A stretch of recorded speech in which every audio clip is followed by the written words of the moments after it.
안녕하세요. 요한복음 5장 30절에서 38절입니다. 30절. 나는 아무것도 내 마음대로 할 수 없다. 나는 아버지께 들은 대로만 심판하기 때문에 내 심판은 공정하다. 이는 내가 내 뜻대로가 아니라 나를 보내신 분의 뜻을 기쁘게 하려 하기 때문이다.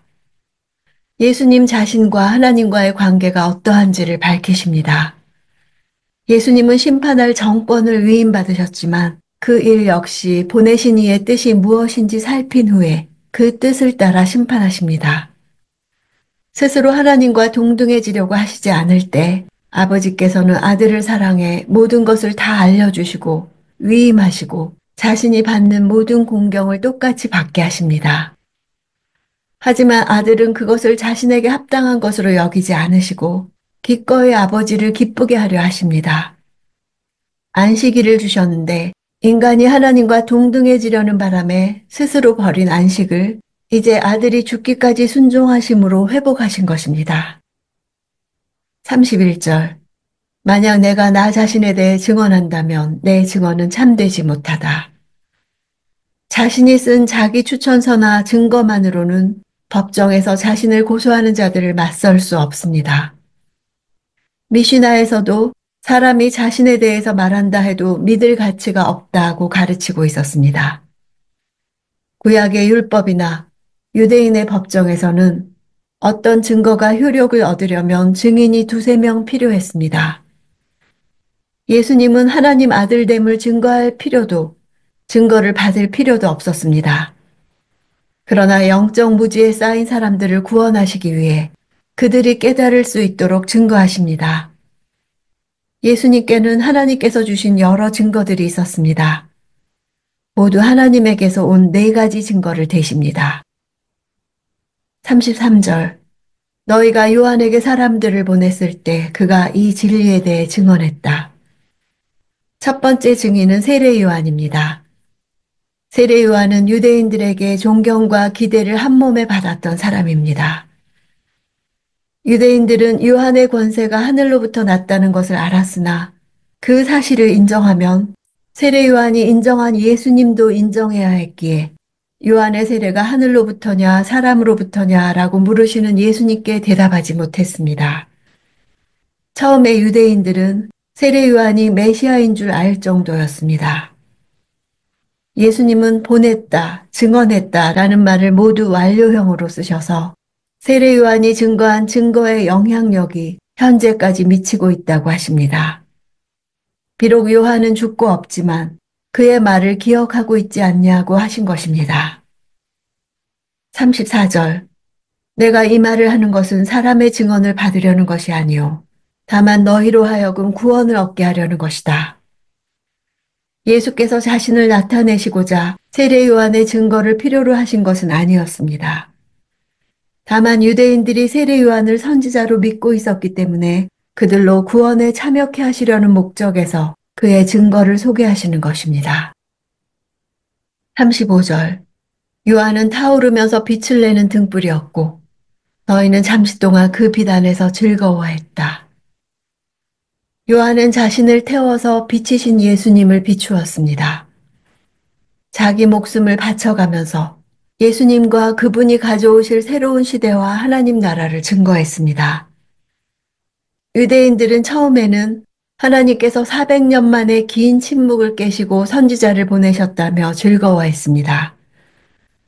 하지만 한때 열광했을 뿐 요한이 죄를 지적하고 회개를 촉구하자 그를 버린 것입니다. 36절. 그러나 내게는 요한의 증언보다 더 큰 증언이 있다. 아버지께서 내게 완성하라고 주신 일들, 곧 내가 지금 하고 있는 일이 바로 아버지께서 나를 보내셨다는 것을 증언한다. 두 번째 증거는 예수님이 하나님의 아들이심을 보여주는 표적들입니다. 사람으로는 할 수 없지만 하나님의 능력으로는 할 수 있는 놀라운 일들이 예수님을 통해서 일어나고 있다는 것을 유대인들도 알고 있었습니다. 구약에서 메시아 시대가 오면 일어날 것이라고 예언되었던 일들입니다. 믿음의 눈으로 표적을 본 사람들은 예수님이 누구이신지 깨닫게 됩니다. 37절. 그리고 나를 보내신 아버지께서도 친히 나에 대해 증언해 주신다. 너희는 그분의 음성을 들은 적도 없고 그분의 모습을 본 적도 없다. 하나님의 증거는 예수님께는 가장 본질적이고 중요하지만 유대인들에게는 가장 황당하고 믿어지지 않는 증거입니다. 하나님이 보여주셨지만 그들은 보지 못했고 하나님이 들려주셨지만 듣지 못했습니다. 이슬람도 아브라함과 노아와 다윗과 욥과 다니엘을 말합니다. 그러나 십자가에 달리신 예수님을 하나님이 보내신 아들로 믿지 않기 때문에 오늘날 극단적인 폭력적 종교가 된 것입니다.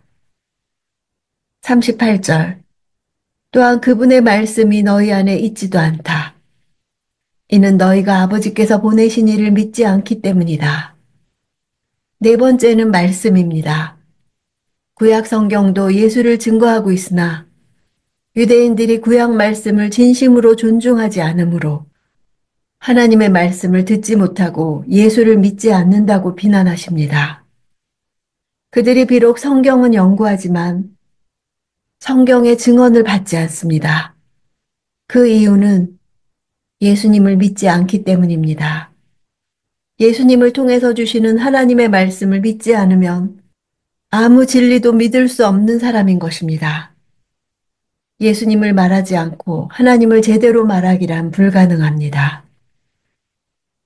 처음부터 계획되어 있었고 약속해 오셨던 하나님의 구원의 방법, 계시의 방법이 바로 예수십니다. 구약을 믿는 유대교나 이슬람교가 기독교와 같을 수 없는 이유가 바로 이것입니다. 그들은 하나님이신 예수님을 거부합니다. 우리가 살고 있는 시대는 그 어느 때보다 증거를 요구하고 있습니다. 우리가 믿는 바에 대해서 그것이 진리임을 입증하라고 말합니다. 우리가 눈에 보이는 증거를 내놓지 못한다면 믿지 못하겠다고 합니다. 물론 증거를 제시한다고 다 믿을 것도 아닙니다. 진리라고 여겨지는 모든 것이 상대화되고 의심의 대상이 됩니다. 권위를 해체하고 누가 재판장 노릇을 할 자격이 있느냐고 하는 것이 시대 정신입니다. 옳고 그름을 따지는 것 자체가 비판의 대상이 됩니다. 지금도 사람들은 죄를 지적하고 어둠을 드러내면 싫어하고 외면합니다. 그러나 어둠은 결코 빛을 이길 수 없습니다. 진리를 찾는 사람에게 진리이신 예수님은 스스로 증거하실 것입니다.